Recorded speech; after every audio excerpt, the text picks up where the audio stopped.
And we are live. Ladies and gentlemen, welcome to Toe the Line and welcome to this very special interview. It's the Paul Hilz BKB 24 interview. I know a lot of you have been waiting for this one, seeing that me and Paul are constantly on the phone to one another, but he's here, he's in the car, and it's a very exciting fight for Mr. Paul Hilz. Quartus Stitt coming over from BYB on the 22nd of January. First things first, Paul, how are you doing? Yeah, I'm all right, thanks, Jules. Merry Christmas to Toe the Line and BKB and all the fans and people and fighters and everything, mate. Yeah, we're good, thanks, bro. Good. And obviously the big fight against Quartus Stitt, America versus England, your chance to represent your home country. Yeah, no, I'm buzzing for it, George. Obviously, coming back after the losses, which I have. I wanted the Castro rematch, but then even to myself, I'm thinking, like, I don't know, there's just things I don't like about the situation with the Castro and the way he's going about. And yeah, you know, like, I thought Barry Jones for the British title, I thought Nathan for the British title, and I'd fight again for it, George. Anyone. Do you get what I mean? I'd rematch Nathan for it if Nathan left to have a world title and he was vacant, and they said you got to fight fucking King Kong. You know, we'd fight for it. There's this fight coming up, and BKB giving me like the opportunity to fight and represent the company. You know, I can't thank him enough. I work hard, George. I put a lot of work in. You know, I've probably committed hardest in my BKB career to any of my pro fighting, and yeah, no, I feel like I want to get on that big stage, mate, and I want to knock this American out. And make a statement for BKB, make a statement for myself. You know, the Soul Snatcher will be back on winning ways, and we get a strong win over the BYB company. You know. Definitely. And what do you make of Quartus Stitt? He's obviously had, I believe these numbers are correct, 19 professional MMA fights, 16 amateur MMA fights. He's a very experienced guy. He's fought some great guys such as Neil Magny, obviously a top 5 contender in the UFC. What do you make of him as an overall opponent? It's a very tough test. Yeah, overall, as in combat sport opponent, mate, I think he's very dangerous, George. I look at his MMA record, and to be fair, mate, you know I don't overstudy anyone, but I've been told by a lot of my lot are into the cage fighting, UFC, etc., and they're like, oh, this is going to be a tough fight, Paul. Like, he's a tough man, this, that, and the other. But George, I don't mean to say anything or whatever, but I just don't like. I'm not in fear of this MMA background and sort of experience. I believe the Bare-Knuckle's in a class of its own. And I believe I'm all right in there when it comes to Bare-Knuckle, mate. And I see other situations in other fights where I see people get a little bit uncomfortable with it. And I think he's only got one. Oh, sorry, John. He's only got one Bare-Knuckle. There we go. Sorry, brother. That's right. Yeah, he's only got one Bare-Knuckle to his name, George, yeah, experience-wise. Yeah, as you say, one Bare-Knuckle fight, and he lost that fight, and he lost that via retirement as well. So is there anything you can read into that? No, not at all, mate. No, listen, enough bullshit was said about the Jones fight with me about, oh, he quit and all this bollocks. I can fucking tell you now, he quit, mate. I got banged out. And as much as they're so sickening to say, you know, it's the truth. So I don't take nothing from it that people say he quit or, you know, he give up, whatever. You don't know the situation he was in. You don't know what he was feeling. Bare-Knuckle's a fucking ruthless game. And it's all right to sit on the sidelines. I've done it prior. You know, to the Jones fight, said, oh, he must have been all right to get through that. He just didn't want it and all that. Bro, when them knuckles hit a certain spot, mate, it switches you off, and it causes pain that no other fighting discipline will give you. So, no, I'm taking nothing out of it, George. And I ain't taking nothing out of, you know, that he's lost his Bare-Knuckle or whatever. I'm taking him as a dangerous opponent. He's very physically strong.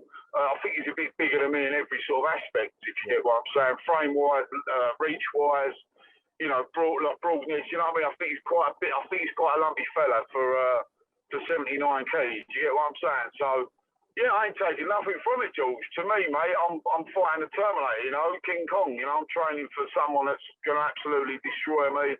And I'm leaving no stone unturned, mate. Definitely. As you say, he's a very physical guy, 6 foot tall, 72-inch reach, I believe. He's a long-rangey fighter, a difficult opponent, but for you fighting under the BKB rules, there's an advantage. You know, you've got the traditional boxing ring. in opposed to the mighty trigon, the triangle ring that they like to call it, the mighty trigon. And no clinching. Crucially, no clinching. Obviously, the MMA guys have a massive That's advantage. probably a negative for me, though, bro. I mind a bit of clinch work. But how do you think? How do you think the British rules are going to benefit your performance? I think if he had loads of experience in BYB, I think it might do me more favours that you know, because he's going to fall into the way he fights. But as he's only had one fight, George, I don't know whether like his clinch work and things like that, because obviously he's MMA based as well. He could go to that, but I think our refs will be bang on it. Do you get what I mean? From what I'm speaking, BKB has said to me like there is no transaction of the rules and regulations. It is our rules. It is Queensborough boxing with no gloves. You know, there's no clinching. Like I say, I don't care. Like, I don't mind a bit of clinch work, a bit of dirty boxing. Do you know what I mean? And like, yeah, like, and that's just me fucking saying how it is, you know. So I'm hoping it don't get to a thing of where the referee's got to stop and get it too involved. You know, yeah. So I don't think it'll be too much of a factor, George. No, I don't. Definitely. So what did you make of your former opponent, Barry Jones? Of course, he went over to BYB. He fought Mello, a very impressive first-round knockout. What did you make of the first BKB versus BYB fight? Yeah, I mean, with Barry, I half expect like he's going to win against most opponents unless they're top tier opponents, George. Because he is that, you know, like I've said, not just because he fucking beat me. I thought he was saying good before he beat me. I just thought he was doing better once he did. no, it's just I think he's going to go through most people. And then if you try and stick it on Barry, I think people get this thing of where, oh, he's a boxer. Yeah, stick it on him. I don't think so. You know what I mean? I don't think like Barry can actually. I think the more pressure he feels, the better he delivers, yeah, and the sharper he is. Maybe it adds to it heightens his senses, and he can see the shot quicker. You know, his preciseness is unbelievable, George. I mean, it looked like they was throwing for the fucking fences, both of them. But I'm telling you now, Barry knew where he was laying his knuckles, mate. There is no, like, I don't care what people say. Oh, no. If you look the way he's looking, the way he's throwing, he was just throwing it open. I'm telling you now, mate, he knew where he was throwing, George, you know? Whereas I think his opponent was throwing open, oh, yeah, I'm gonna take his head off. And I think when you've got that calculatedness, mate, you know what I mean? Like, yeah. I think he'd done exactly what a lot of us thought he was going to do. He just done it in a lot more raggo style, I think, than what people anticipated from him, being from such a professional boxing background, you know? Definitely. And obviously the rumour there being that a win against Mello and a win in America will push Barry Jones on to fight Jimmy Sweeney. So probably the biggest fight. Is that what's going on there? Because I have heard and I've seen some few things and a bit blah, blah, this, blah, blah, that. I didn't know if that was going on. I mean, what a great fight that'll be. You know, like, what a great fight, mate, definitely.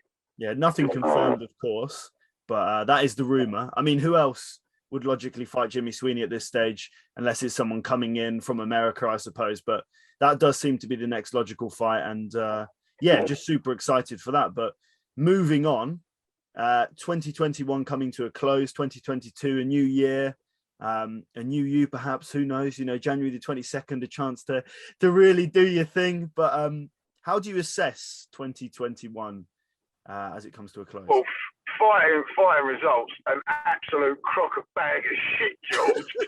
Fucking hell, I'm gonna hang my rats up, bruv. You know, I can't. It is what it is, bruv. You know, I mean, Nathan beat me. Yeah, like he's the man. Whatever. I do. You know what I feel. I don't think there's nothing in me that I'm saying. Oh, I think I won the fight. I've never said that from day one. You know, whatever people and the internet has said, I've never once said that. I should have won or I thought I won. Everybody else said that. I just think it was a close fight, and I think I beat him 10 out of 10 times in a rematch. I know he's in massive sort of denial of that, which is fine, which is fair enough. He's a fighter. Yeah, let's fight and we'll see what happens then. Other than that, George, I lost against him, mate. It was a close fight. There is no shame in what happened, apart from to myself. And for myself, George, I didn't do enough, and I know I didn't. So, yeah, I'm gutted on fight, you know, the fight result of the year. But on the flip side, mate, I've learned a lot. I've trained a lot. I've got another year of consistent training in me. I never come off for nothing. You know, like the Bare-Knuckle fight, obviously, you know, I had a solid camp for that. I was ready to take him out of the game. I had a week off from that. I've gone straight back in, solid again, no injuries or nothing, no, George, because obviously I didn't fight. So the negatives, you know, there were the positives as well. So, brother, it is what it is. You know, the good and the bad, I've taken both. I'll get on with it. You know, we've got another fight in January.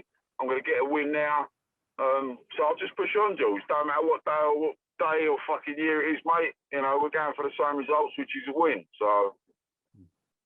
And before we wrap this up, I want to talk a bit about Barbara. Obviously, you were supposed to face him at BKB 23. Everything looked in place. You know, you went to the weigh-in, you got past everyone weighed in correctly. And then the next thing you know, Barbara pulls out with a broken hand. So what happened from your perspective? Oh, mate, I'm not one to judge George or to know. I know his hand was fucked. He showed it to me. Listen, all our hands are fucked. We're bare-knuckle fighters, right? If it was broken, because obviously I've seen the video he's gone and got it operated on or whatever. Now, if it was broken, why the fuck did he waste everyone's time coming there to the weigh-in? If he knew he weren't going to fight, why the fuck did he turn up and take all the glory, take all the clout off the fucking, you know what I mean, all the videos, all the weighing, all the talk and all this. I've got something special for Paul. He ain't got fuck all for me. He didn't have nothing for me, yeah? All he had is a fucking pull-out, and he knew he was pulling out. You know, I don't appreciate it, George. You get what I'm saying? I've got no problem with him, as in, like, whatever, but I think he was a prick in that situation.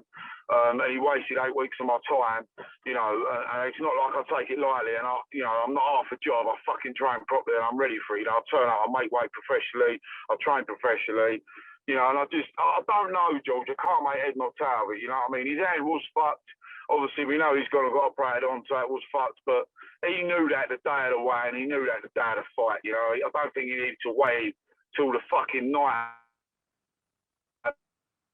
Apologies to everyone there. We just cut out a little bit at the end there, but wrapping up the interview now. Paul, thank you for your time.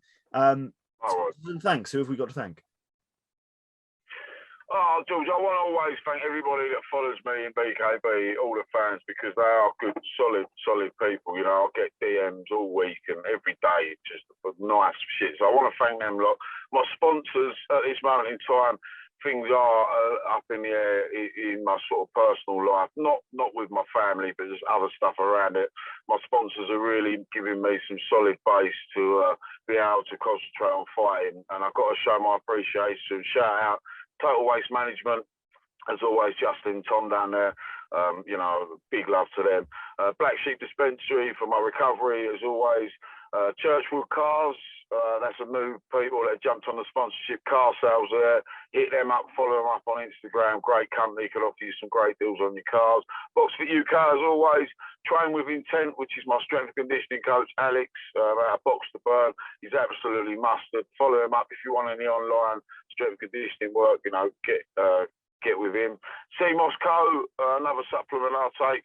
Obviously, really pleased to be working with them. Get good benefits from their CMOS, so please hit them up if you need any of that. And I think that's all my sponsors, George. Just to thank BKB, thank yourself, mate. Yeah, and like I say, I'm cracking on, so I never had a good Christmas. I've worked all over Christmas, I've been working all over New Year, and then I'll be getting that win for BKB and team already in the new year for us.